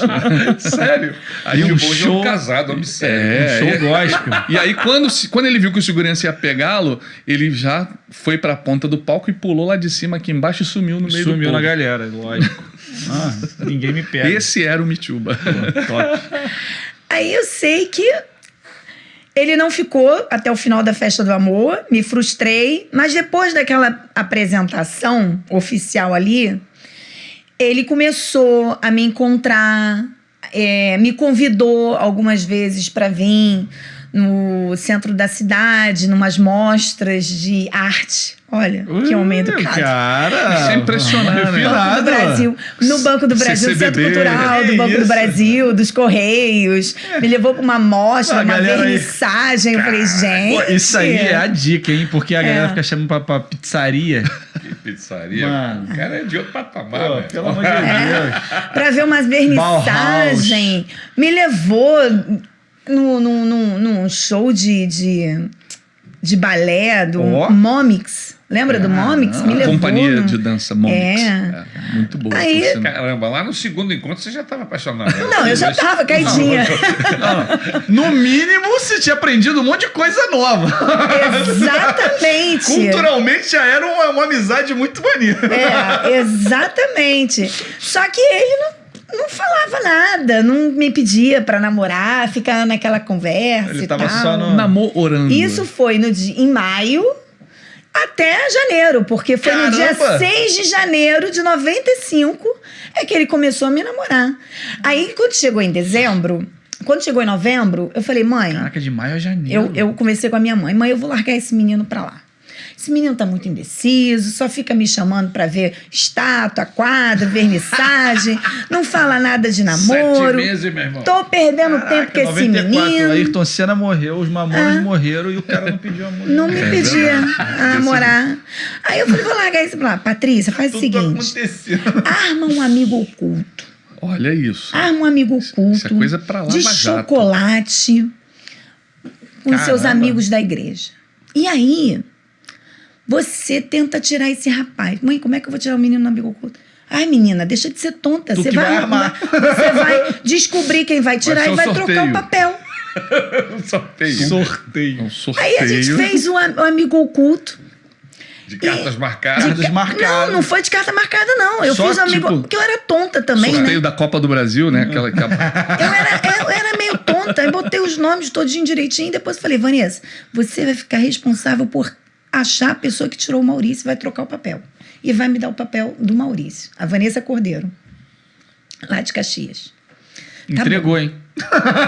Aí nessa, o Lincoln Ninguém vai confiar virou, mais na Vanessa Cordeiro. o Lincoln virou e falou assim, ó, eu vou ajudar você a achar o papel do Maurício, mas só se você me ajudar a achar o papel da Daisy. Caramba, ele tava de olho Ele na tava Daisy. de olho na Daisy. Caraca, já viu Aí uma eu- quadrilha. Aí virou uma quadrilha. Desse jeito. Aí eu Mas vocês falaram diretamente com você. É. Era um negócio É porque naquela cinematográfico, época, né? né, ninguém Aquela emoção, queria. né? A emoção Exatamente. do Eu jogo. jamais ia pedir pra ele Lá na namorar hora. com ele. Jamais. E aí? Jamais.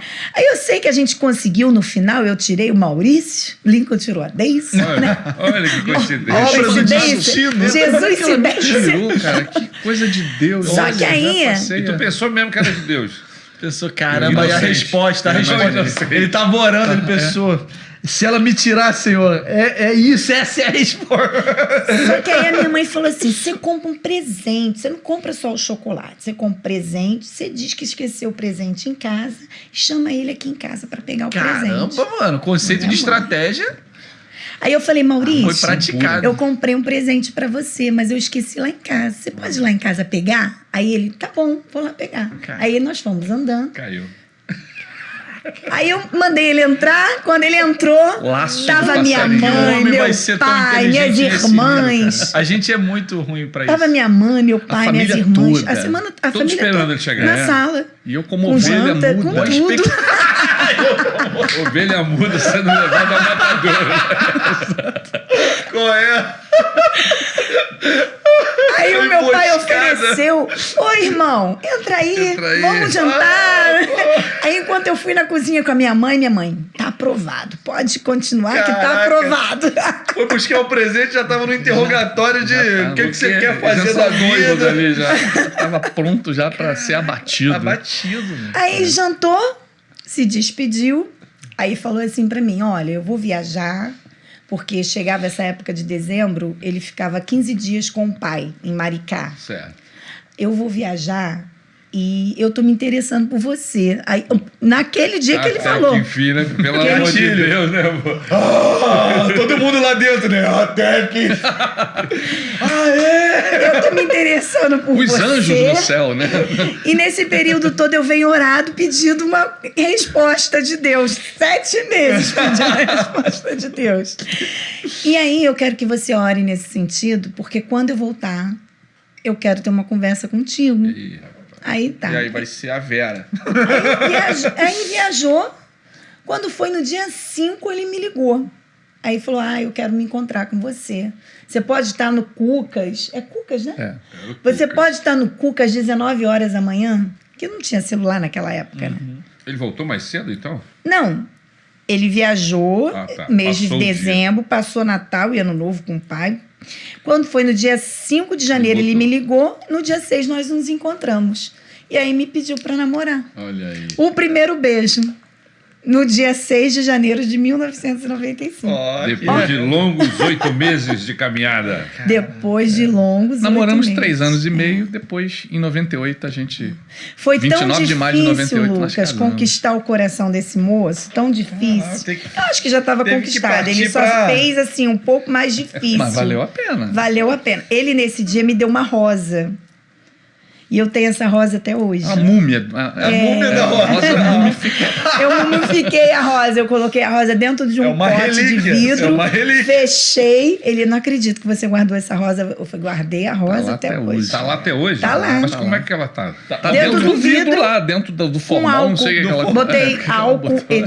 álcool 70, né? Ah, E ela tá perfeitinha dentro do vidro? dentro do vidro. É mesmo? Perfeitinha é um modo de falar. É um É. eufemismo. É uma memória Ela tá sem muito cor. amorosa em Ela cima tá da sem- realidade. Ela tá sem cor. Ela tá sem cor, mas o formato da rosa tá lá. Tá lá. Era rosa vermelha, já deve estar Era branca. vermelha, ela tá nesse nude. E aí estamos aqui, casados para sempre. Piada do off. Só que só a gente tá rindo, vai. Tá bom, gente. Caramba, que legal. Mas vem cá, meu querido. Esse movimento... Lógico, vocês casaram, geraram filhos, e você tem uma jornada... Mas chegou ao pastorado. Sim, sim. Eu hoje, em fevereiro, eu completei 36 anos na Maranata. E Deus foi escrevendo essa história. A partir desse resgate, né, que eu fiquei no mundo, tive uma experiência no Evangelho, Quando eu cheguei na Maranata, inclusive, eu conversei com a pastora Zenilda, eu perguntei se ela queria que eu me batizasse de novo. Ela falou que não, que aquele batismo lá escondido estava valendo. E aí eu não me batizei. Né? Então, o meu crescimento na Maranata foi um crescimento de alguém que voltou para Jesus, mas eu considero que eu me converti mesmo na Maranata, que foi quando eu firmei o passo e dali então nunca depois mais... Depois do evento lá Exatamente, depois do evento lá dos Paralamas do Sucesso, nunca mais eu deixei o Evangelho e fui crescendo na Maranata. O senhor me conheceu lá como líder de jovem, nos retiros. Por sinal, muito bom.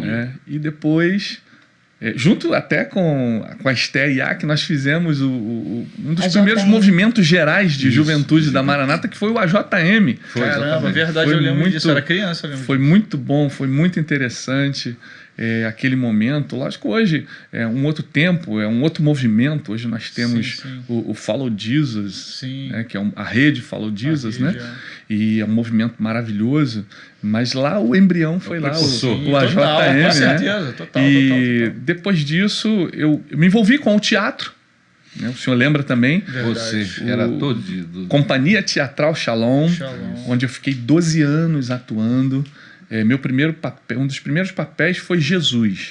Pô, mas aí você decaiu. Mas eu fiz Jesus tão mal que eu fui colocado para ser o diabo. O diabo. O cara teve uma queda. O cara aparece como Jesus numa peça e depois... O diabo. Eu falei, como assim, mano? Depois eu ficava pensando Como é que você desmonta um personagem? Né? Porque o ator às vezes tem que se desmontar para poder fazer outro. Mas diabo eu fui bem e nunca mais saí.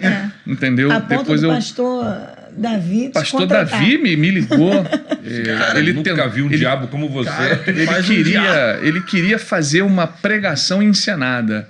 E aí tem um grande amigo nosso, Calute, que é lá de Caxias. Carlos Calute. Calute é aquele que tem aquela fisionomia, aquela ele já tem a fisionomia. Exatamente. Ele era um Jesus. Olha pra ele e fala assim... Nem o cara do The Chosen...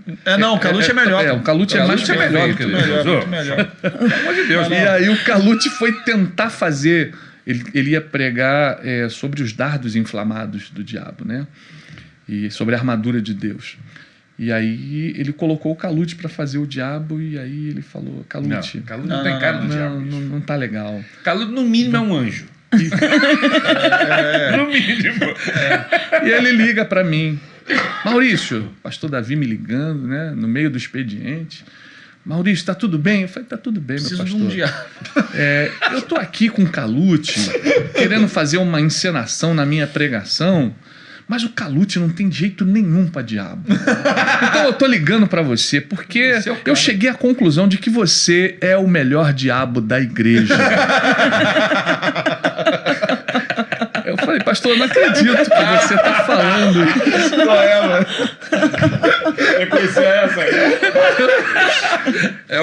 Isso é um elogio. Eu tô precisando de um diabo e você se encaixa em todos os... Pô, que vacilo. E aí eu falei, tá bom, pastor, conta comigo. Aí ensaiamos, fizemos a encenação. Foi um sucesso, cara.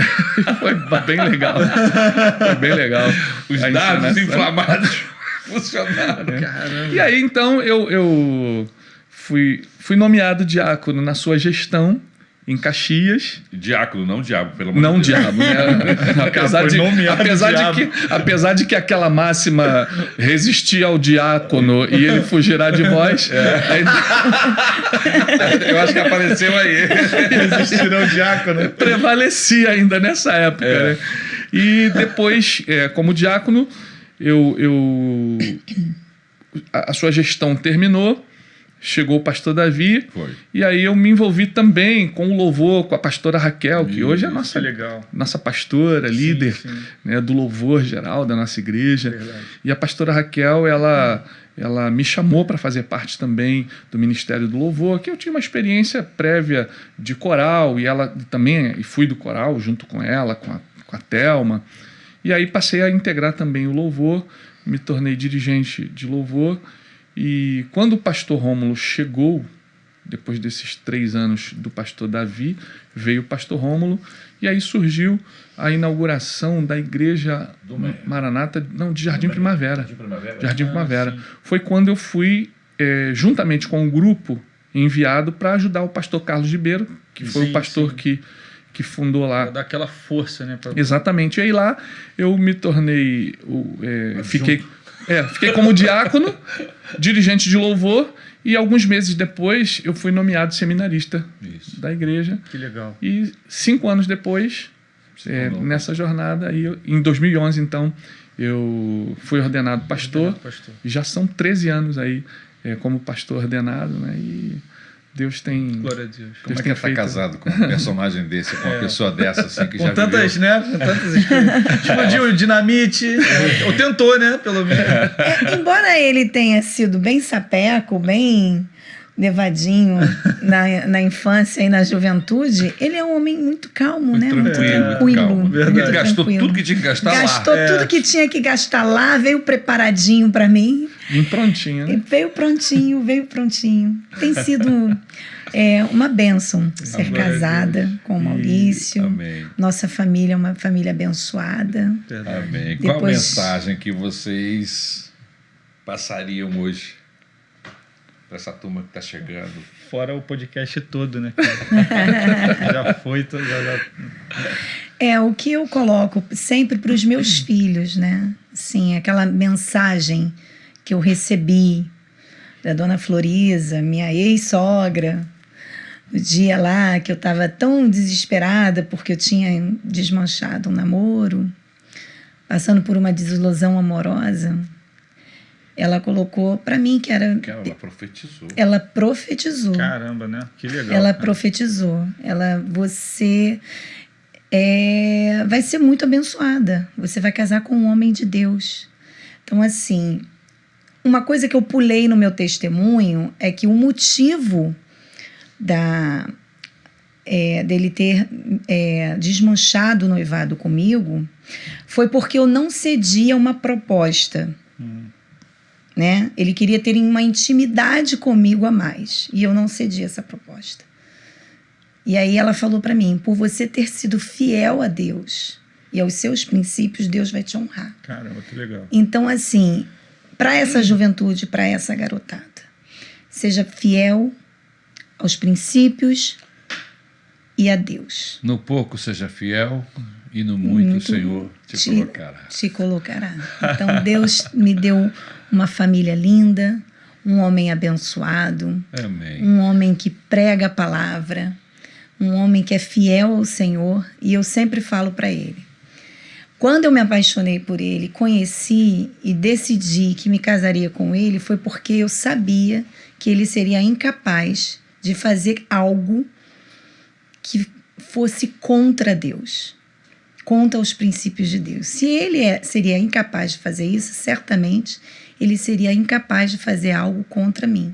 Amém. Então, respeitar e ser fiel aos princípios do Senhor é uma lição que a gente precisa ter para que vá bem os seus dias. Critério, né? Esse É um foi o critério. né? E hoje ele lança dinamite, mas em outra seara, né? Exatamente. Destruindo o reino das trevas. Destruindo o reino das trevas. Caramba, que legal. Amém. Meu Deus, cara. Uma mensagem.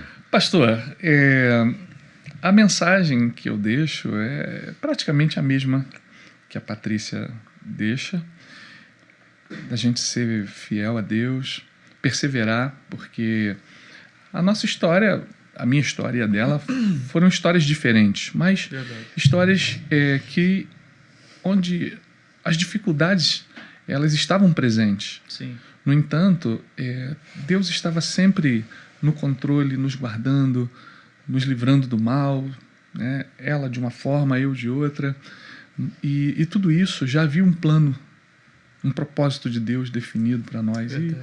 E Deus, ele foi mostrando a sua fidelidade, mesmo no meio dessas dificuldades. Amém. Eu tive uma mãe guerreira, uma mãe de fibra, Verdade. uma mãe que lutou por mim. E hoje eu tenho uma esposa guerreira Amém. que também luta por mim, que ora por mim, cuida de mim. E isso tudo é de Deus. Tudo isso, assim, a gente quer passar para aquelas pessoas que vão nos ouvir, que estarão nos ouvindo, que tenham fé, que Deus está escrevendo uma história bonita na sua vida. Amém. Né? Foi assim com a gente.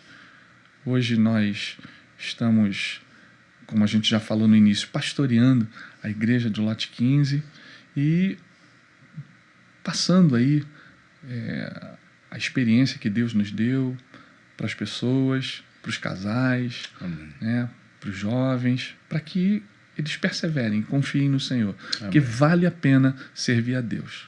E a gente tem uma gratidão muito grande pela Maranata, essa denominação que Deus usou para nos resgatar, para nos trazer e construir essa história, escrever essa história. Então, eu sou muito grato à família pastoral, dos nossos pastores presidentes, pastor Paulo César Brito, pastora Claudete Brito, pastor Paulo Brito Júnior e família, porque essa igreja é uma bênção na nossa vida e é uma bênção na vida de muitas famílias. Então, se Deus construiu essa história na nossa vida, na nossa família, que quem estiver nos ouvindo possa crer que Deus também é capaz de fazer milagres muito maiores na vida dessas pessoas que talvez achem que não é para eles ou que é impossível, mas é possível. Nós vimos que Deus faz milagre acontecer. Amém. Que bom. Nossa. Que bom que chegou o dia da gente conversar. Caramba, foi muito legal. Ouvir essas histórias todas. Foi maravilhoso. Olha, ultrapassou as minhas expectativas. Que bom. Tem mais história. Quem sabe de repente num outro podcast. Nossa, foi muito legal. Que Deus nos sentimos abençoe honrados você. e muito felizes em participar desse Amém. momento, pastor. É um Obrigado, prazer. Patrícia, por você ter vindo. Eu sei que você é uma mulher muito ocupada. Amém. O Maurício também não fica atrás, tem toda uma ocupação. Vocês abriram Mas foi uma muito tarde gostoso, foi para uma estar com a delícia. gente aqui. Nossa gratidão a Deus pela vida de vocês. Um beijão lá para os meninos, para a menina, para o meninão. Amém? Vocês são entrevistadores sui generis, né? A gente fica muito à vontade aqui. A sensação é que a gente está em casa, no sofá de casa. Essa é a minha sensação. Batendo papo, é Entendeu? isso aí. A ideia é essa. Cara, foi muito legal. Foi muito legal. Muito bom, Nossa, foi muito muito bom. maneiro. Eu acho que tomara que vocês tenham sentido isso também, porque eu tô felizão. Então, é isso. Faltou só a pastora Isabel aqui. Aí ela ia se divertir também com a Para gente. completar a porque festa. Ela participou de muita coisa também. Ela participou no primeiro mesmo? ano de casado. A conselheira da Ela minha esposa, era minha pastora conselheira. Isabel. É mesmo? Muito, me aconselhou muito no meu primeiro ano de casado. Porque apesar de ter sido criada num lar evangélico, eu me casei muito nova, né? Eu me casei com 21. 21 anos. Verdade. E o Maurício com 33. E tinha um choque de idade ali, né? Então, querendo ou não, eu era imatura, Sim. né? Muito. E pastora Isabel foi assim, providencial no início da nossa trajetória. Muito obrigada, pastora Isabel. Ensinou ela como lidar com o beijo. ogro. É verdade, é verdade. Tem muitas histórias que ela sabe, que a gente já riu muito juntas. Vocês vão deixar no ar? Melhor deixar, Então, melhor tá bom. deixar. Para não desconstruir a imagem desse homem de Deus. Melhor deixar. abafar. A melhor abafar. Conhecer só o lado bom do Shrek, né? Gente, que Deus abençoe vocês e que a bênção de Deus continue sobre a vida de vocês, nos aperfeiçoando e os levando cada dia a patamares maiores e melhores para a glória de Jesus e para a alegria de todos nós. Amém, pastor, Amém. amém. Muito obrigado. Amém. Gente, você só tem que fazer aquele triplo C, né? Como é que É é? o triplo C. Curte, comenta e compartilha. Compartilha, porque eu tenho certeza que vai abençoar muita gente. Amém. Obrigado pela sua audiência, que Jesus abençoe você e até o próximo podcast Na Real. Valeu, tamo junto. Deus abençoe. Valeu.